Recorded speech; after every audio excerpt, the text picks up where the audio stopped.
Dan kita kemarin sudah sepakat di Panselnas rencana rekrutmen 2022 kalau bisa dimajukan ke awal periode begitu.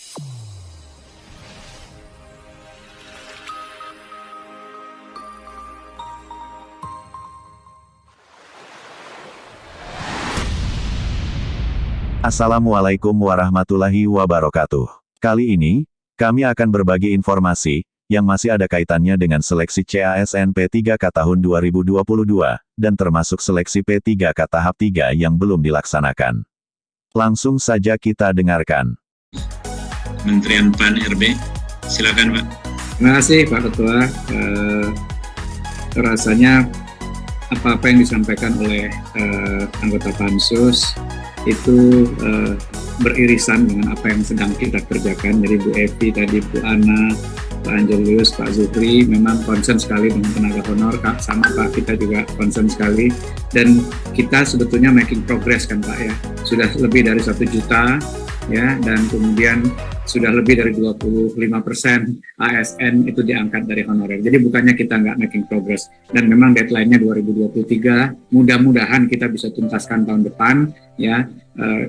Saya kira dengan semangat yang kebersamaan ini, kami yakin solusi-solusi yang diharapkan itu bisa kita temukan bersama. Terima kasih atas concern-nya. Nah, kemudian memang tadi ada yang agak berbeda sedikit disampaikan oleh Bu Mirati, terjadi perubahan kebutuhan, begitu, penambahan. Nah, persoalannya sekarang sistem rekrutmen kita ini kan batches ya, ada batch-nya begitu. Jadi memang itu direncanakan oleh kawan-kawan BKN, di scheduling dan segala macam, mulai dari persetujuan formasi sampai kepada eksekusinya. Nah, saran kami sih kalau memang ada kebutuhan ini dimasukkan segera ke permintaan formasi 2022 yang juga sudah kita buka kan. Jadi dan kita kemarin sudah sepakat di Panselnas rencana rekrutmen 2022 kalau bisa dimajukan ke awal periode begitu. Jadi masih ada ruang untuk itu. Saya kira itu yang bisa saya sampaikan. Sekali lagi terima kasih atas masukan dan concern-nya. Kami yakin semua kementerian lembaga selalu berusaha bagaimana mencari solusi terbaik buat bangsa ini yang memang persoalannya kompleks dan barangkali tidak bisa diselesaikan hanya dalam satu waktu tertentu begitu. Terima kasih Pak Ketua, saya kembalikan. Assalamualaikum warahmatullahi wabarakatuh. Itu lempar tanggung jawab antara Kementerian Pendidikan, Kementerian Agama, BKN, Kementerian Dalam Negeri, Pemda. Jadi saya kira memang ini harus ditelusuri lebih jauh ini. Saya sebenarnya ingin Komnas HAM bersama-sama dengan kita ini melihat secara investigatif tentang masalah ini. Ada apa di balik ini semua? Berlarut-larut ini permasalahan tidak pernah diselesaikan. Apalagi dikagetkan dulu ketika misalnya Presiden mau menggaji pengangguran, padahal ada guru honorer yang seharusnya kita beri prioritas. Jadi saya kira ini sangat penting Ibu dan Bapak sekalian. Jadi mohon Ibu Prof Selvi dibuka nanti jalan supaya kita bisa menjajaki DKI ini yang kita akan dorong sebagai pilot proyek relatif lebih baik dibandingkan kabupaten-kabupaten yang lain, terutama soal penggajian, karena salah satu juga yang menjadi masalah ini masalah gaji ya, masalah gaji, dan memang harapan dari guru honorer itu bahwa dia akan memperoleh masa depan yang lebih bagus dengan status sebagai PNS yang akan menjadi pensiun juga nanti. Tapi ternyata setelah pengabdiannya yang panjang, Pak Munafrizal malah diancam tidak bisa diterima sebagai guru honorer, guru PNS, bahkan dinyatakan tidak lulus. Karena itu saya setuju kalau kita memikirkan tentang perlunya konstitusional view itu tadi. Jadi supaya kepada Undang-Undang Nomor 5 Tahun 2014, karena saya kira ini adalah norma kewajiban tes ini salah satu yang menjadi handicap itu dari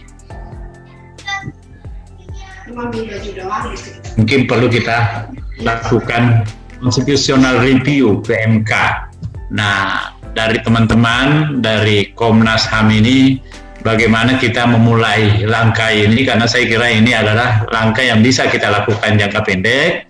Begitu nanti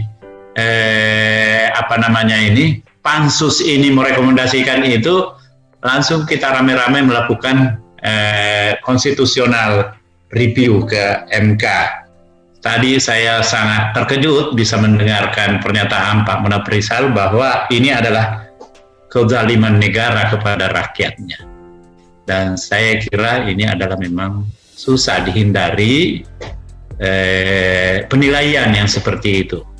Cuma adakah sesuatu yang secara terencana untuk membuat guru-guru ini mengalami penderitaan seperti ini? Saya kira ini yang kita perlu investigasi. Kenapa? Karena kalau mencermati laporan dari asosiasi guru agama itu kita melihat ada indikasi seperti itu. Kalau melihat ada lempar tanggung jawab antara Pemda, Kementerian Agama, Kementerian Keuangan, Kementerian Pendidikan, itu juga merupakan indikasi seperti itu. Karena itu harus dibawa ke masalah HAM secara serius. Ini pelanggaran HAM, betul-betul secara serius. Saya kira permasalahan guru honorer ini sudah menjadi permasalahan yang umum, luas, dan menyeluruh, serta berdimensi HAM, Pak. Ini nih sangat perlu ditegaskan bahwa ini berdimensi HAM. Jadi kalau ada pelanggaran HAM, termasuk kategori pelanggaran HAM apa ini? Biar orang ini di setiap sektor ini ada rasa takut untuk melakukan pembiaran terhadap masalah ini. Karena kalau ini tidak ditangani ini, makanya saya minta nanti teman-teman ini pansus ini kita tidak hanya membuat rekomendasi yang biasa-biasa. Kalau perlu kita mau lihat juga ke Kementerian Keuangan sejauh mana mandatory spending ini yang kita berikan sebesar 20% ini tidak berimplikasi membawa kesejahteraan kepada para guru, khususnya guru honorer yang gajinya masih jauh di bawah standar. Yang dalam waktu dekat saya kira Prof. Selvi kita minta supaya kita dibukakan ruang untuk mencermati, mempelajari yang banyak di DKI dan mendorong hal itu menjadi pilot project. Tapi saya juga melihat bahwa usulan tadi tentang ini sistem pengelolaannya ini perlu, ini saya kira satu keputusan yang sangat fundamental dari Komnas HAM. Sayangnya rekomendasi ini belum direspon oleh Presiden. Saya kira waktu yang cukup lama, sudah hampir 1 tahun ini, kalau tidak mendapat respon dari Presiden, jangan sampai kita nanti juga berkesimpulan bahwa Presiden kurang peduli terhadap guru. Janganlah.